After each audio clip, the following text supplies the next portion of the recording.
The lawyer's office smelled of stale coffee and false sympathy. While his brother inherited a sprawling estate and a heavy stock portfolio, Dean was handed a faded paper deed bought in 1974 for $5. They laughed, calling it a worthless pile of rot. They were wrong. Dead wrong.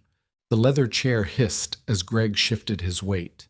It was the only sound in the room, save for the rhythmic, irritating click of Mr. Abernathy's gold pen. Dean sat in the corner, acutely aware of the dried mud flaking off his work boots onto the lawyer's pristine cream carpet. He didn't belong here. He never had.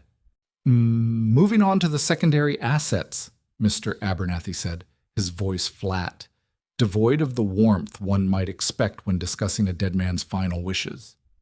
He adjusted his wire-rimmed glasses and looked down at the thick stack of parchment.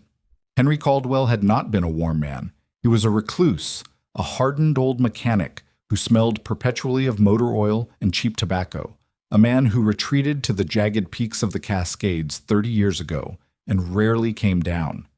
Dean had been the only one to visit him, driving up the treacherous dirt roads every Thanksgiving with a foil-wrapped plate of turkey that the old man would grumble about before eating in total silence. Greg hadn't seen their grandfather in a decade. To my eldest grandson, Gregory, Abernathy read, I leave the entirety of my Vanguard portfolio, as well as the commercial property located on 4th Street. Greg let out a slow, satisfied breath. Beside him, his wife Brenda squeezed his arm, her manicured nails digging into the expensive wool of his tailored suit. Over $800,000. That was the math Dean was doing in his head. $800,000 for the grandson who hadn't even bothered to attend the funeral because he had a crucial networking retreat in Cabo. And finally, Abernathy continued, sliding a single yellowed sheet of paper from the bottom of the file. He didn't look at Dean. To my youngest grandson, Dean, I leave the property recorded on parcel 42 up on Ridge Road. The deed is transferred as is. Greg snorted. He actually snorted. You mean the shack? He actually put that in the will? Abernathy slid the paper across the polished mahogany desk. Dean stood up, his knees popping, and picked it up. It was a quitclaim deed dated 1974. At the bottom, in faded typewriter ink, was the purchase price. $5. $5, Greg said, leaning back and crossing his arms. A smirk played at the corners of his mouth. Don't spend it all in one place, little brother. I hear the property tax on a collapsed roof is brutal this time of year. Brenda giggled. A sharp, needling sound that made the hair on the back of Dean's neck stand up. Dean didn't say a word. He folded the fragile paper, slipped it into his denim jacket, and walked out of the office. He didn't slam the door. He just closed it quietly, shutting out the sound of his brother's easy, bought and paid for laughter. The drive up Highway 9 was a grueling punishment. Dean's 1998 Chevy sputtered and whined against the steep incline, the transmission slipping every time he pushed the pedal past 40. Rain slicked the winding roads, turning the shoulder into a muddy trench. His knuckles were white on the steering wheel. His chest felt tight, constricted by a familiar suffocating mix of anger and absolute panic. He was drowning. His contracting business was $40,000 in the red. His landlord had slipped a final eviction warning under his door 3 days ago. He had come to the reading hoping for something, anything, a few $1,000 to keep the lights on, a fraction of the commercial property. Instead, Henry had given him an insult, a $5 joke. The turnoff for Ridge Road wasn't marked. It was just a break in the dense, towering pines, leading to an overgrown logging trail. Branches scraped against the sides of the truck like fingernails on chalkboards as Dean navigated the ruts. When he finally pulled into the clearing, he killed the engine. The silence of the mountain rushed in, heavy and oppressive. Through the rain-streaked windshield, Dean stared at his inheritance. It was worse than he remembered. The cabin wasn't just dilapidated, it was surrendering to the earth. The cedar shake roof bowed drastically in the center, weighed down by decades of wet moss and fallen pine needles. The front porch had collapsed on the left side. The wooden pilings rotted through by damp and neglect. One of the front windows was shattered, a jagged maw of dark glass staring back at him blindly. Dean stepped out into the freezing rain. The smell of wet decay hit him instantly. It was the scent of a dead place. He walked up the remaining steps, testing each one before bearing his weight.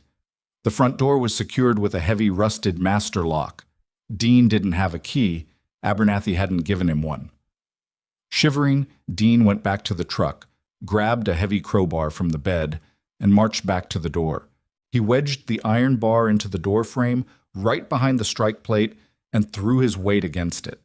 The wood splintered with a loud crack.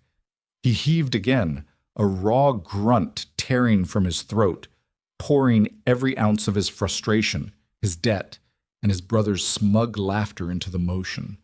The door gave way. It swung inward, scraping against a warped floorboard. Dean stepped inside. The air was thick, suffocatingly dusty, and smelled of raccoon urine and dry rot. The gloom was absolute, broken only by the gray light filtering through the dirty windows. There was no treasure here. There was no hidden grace.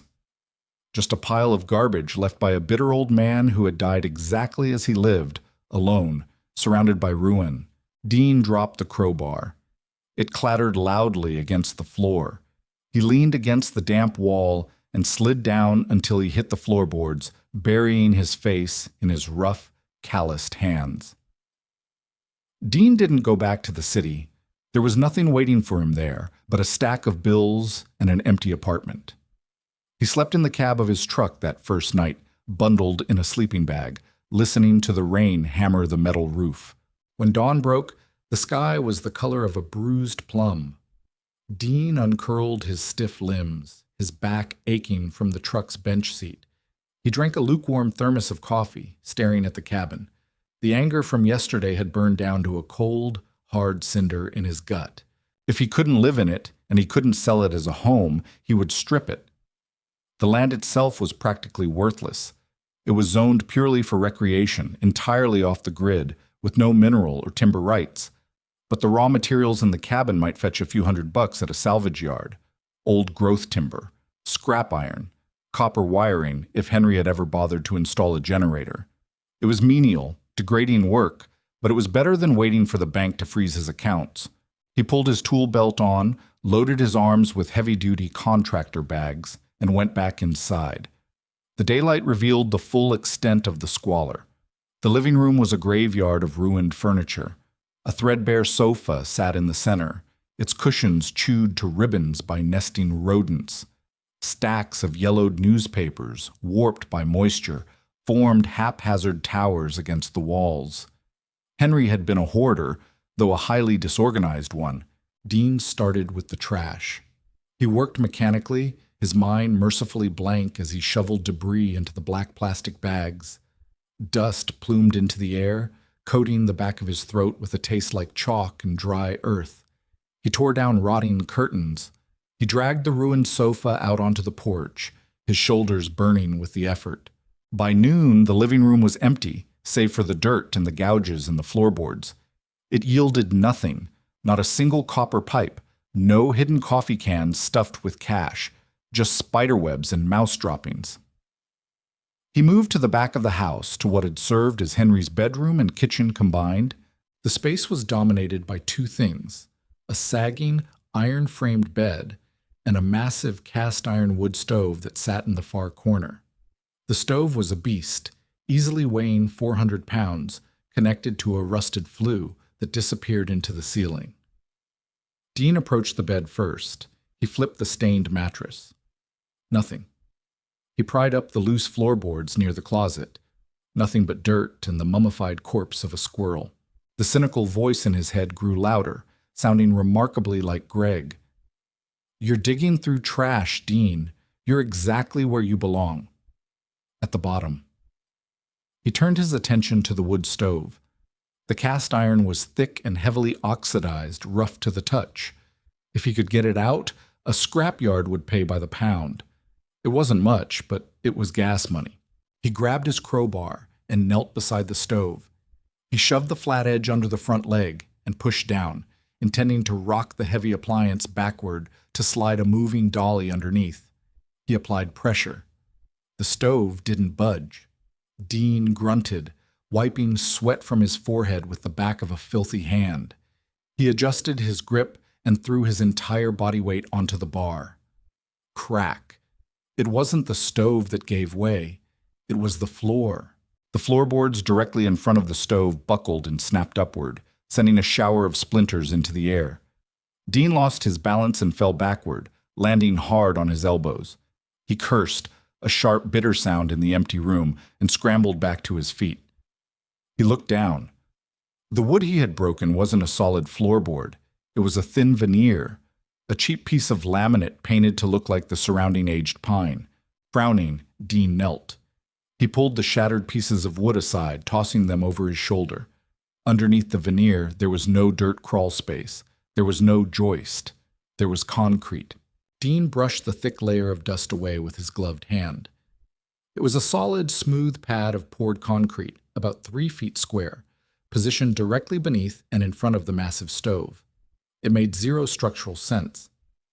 You didn't pour a localized concrete pad over a dirt crawl space in a raised cabin. He tapped the concrete with the steel tip of his crowbar. It didn't make the dull, solid thud of a thick foundation. It rang out, a sharp, hollow tink. Dean's heart did a strange, irregular flutter against his ribs. He hit it again, harder this time. Clank. It wasn't concrete. It was steel, coated in a thick, textured gray paint designed to look like cement. He cleared the rest of the broken veneer away, his breath coming faster now. The square steel plate was perfectly flush with the surrounding legitimate floorboards. Along the right edge, buried under a thick seam of hardened dirt and grime, he saw a small depression. He dug into the groove with the tip of a flathead screwdriver. A heavy D-shaped metal ring popped up, a handle. Dean gripped the ring. The metal was ice cold. He planted his boots on the surrounding floorboards, braced his back, and pulled upward with everything he had. For a second, nothing happened. The seal was locked by decades of undisturbed rust.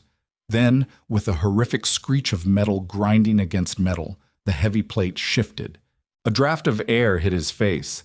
It was impossibly cold, smelling of ozone, oiled machinery, and deep earth. Dean pushed the heavy steel plate back, letting it slam against the cast iron stove. He grabbed the heavy-duty flashlight from his tool belt and clicked it on, pointing the beam down into the dark square hole in the floor. He expected a root cellar. He expected jars of moldering peaches or rusted tools. Instead, the beam of light reflected off polished metal.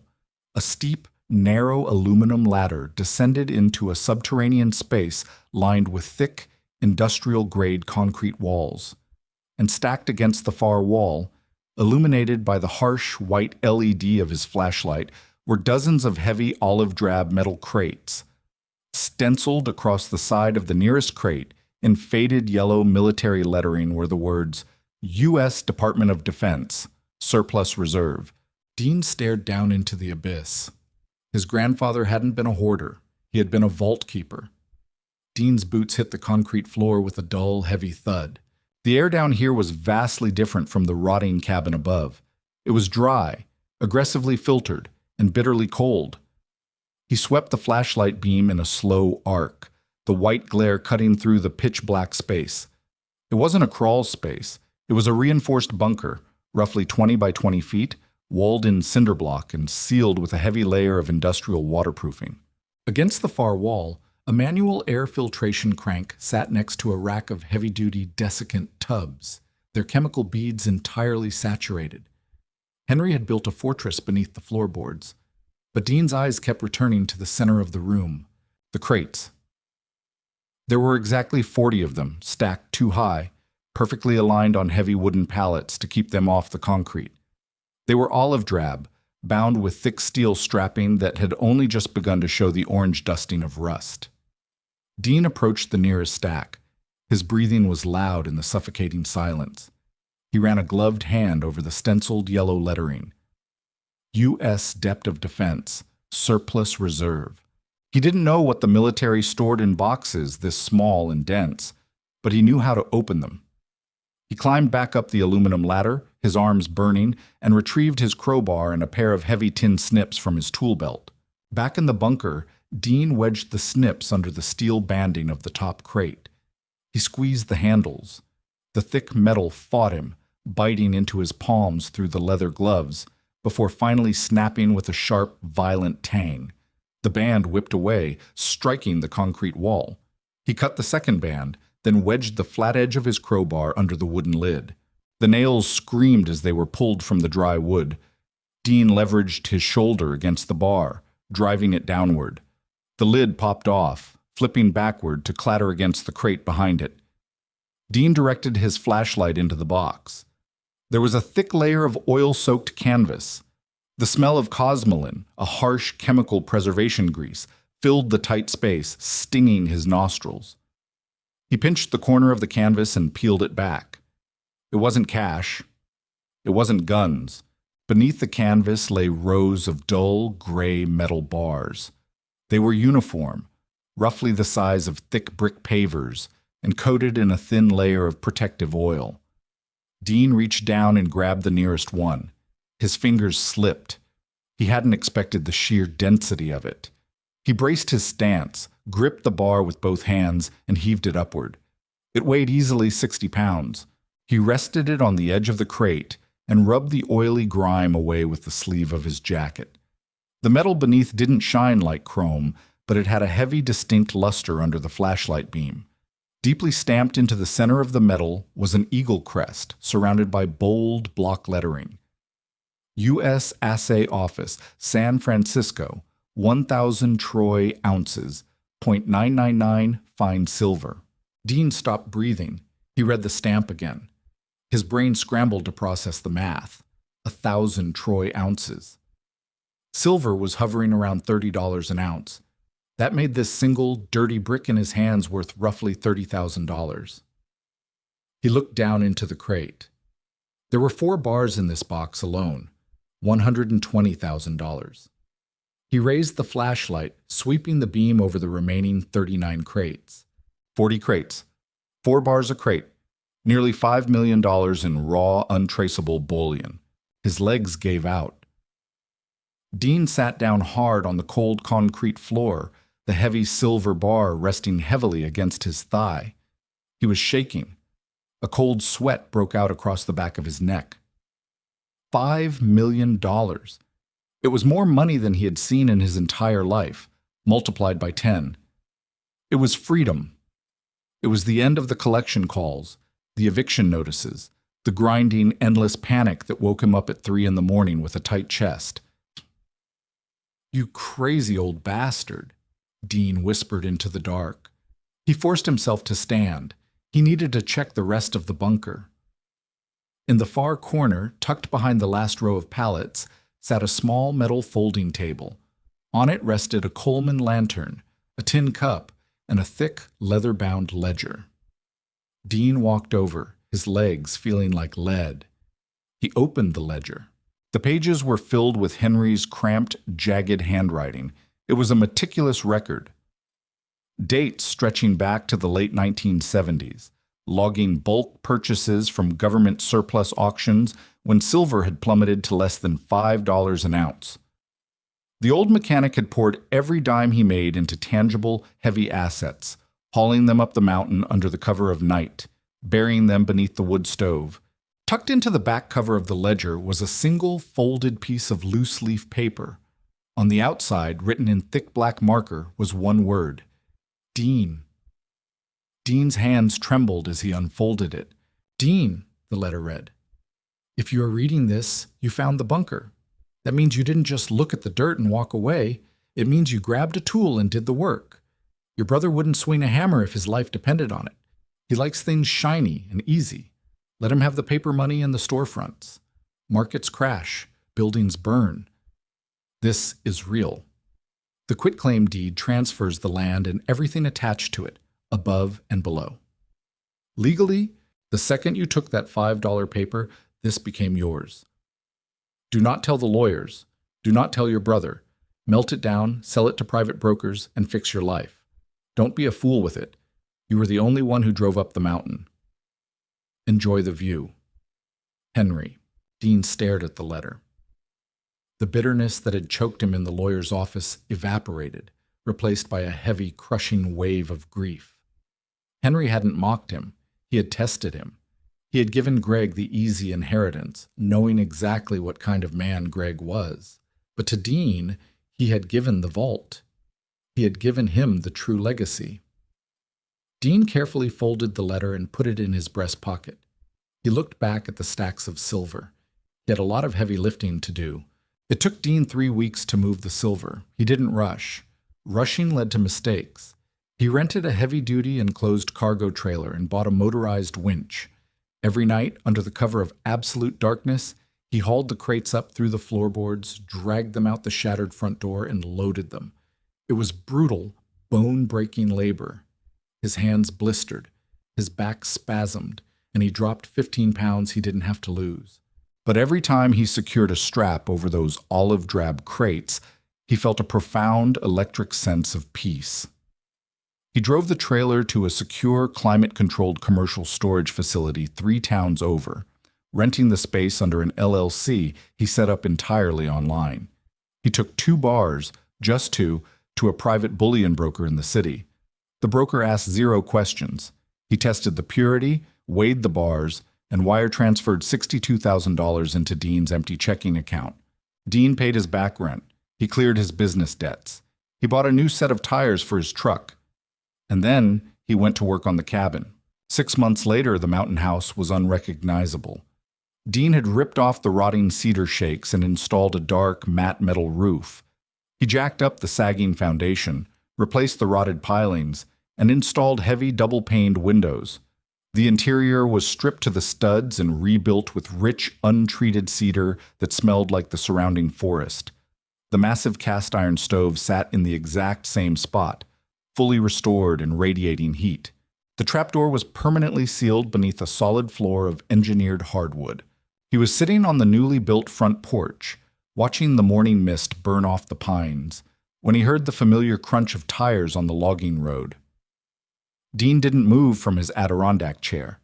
He just took a slow sip of his black coffee.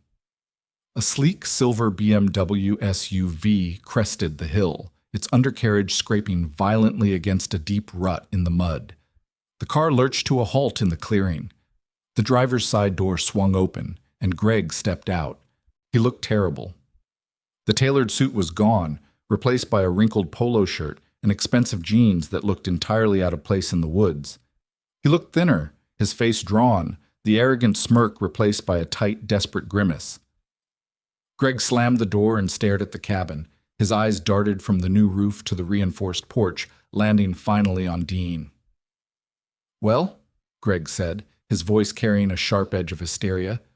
"Isn't this a cozy little picture?" "Morning, Greg," Dean said. He didn't offer him a chair. "Long drive for a Wednesday." Greg marched up the stairs, stopping at the edge of the porch. "You played me, you and that senile old man." Dean lowered his coffee mug. "I have no idea what you're talking about." "Don't lie to me," Greg shouted, the composure shattering entirely. "I talked to Abernathy. I saw the tax records on this place. You paid off your company debt in cash. You poured $100,000 into this shack. You're driving around in a paid-off truck." Greg ran a shaking hand through his hair. "The commercial property he left me on 4th Street? It's a toxic waste dump. The EPA flagged it for dry cleaning chemicals the day after the title transferred. I'm on the hook for a $2 million remediation fee. The stock portfolio? It was heavily leveraged in margin accounts. The bank seized it." Dean just looked at him, Henry's final middle finger. The old man hadn't just given Greg the shiny assets. He had given him the poisoned chalice, knowing Greg wouldn't do the due diligence to check the soil records or the account margins. Greg only saw the dollar signs. "He left you something else," Greg demanded, stepping closer. "There was cash hidden here. Or gold. I know there was. And legally, as the eldest, I'm entitled to a portion of the estate's undiscovered assets. Abernathy is already drafting the lawsuit." Dean stood up. He was 2 inches taller than Greg, and his shoulders were broad from years of swinging hammers, not pushing pencils. He stepped up to his brother. "Draft whatever you want," Dean said, his voice terrifyingly calm.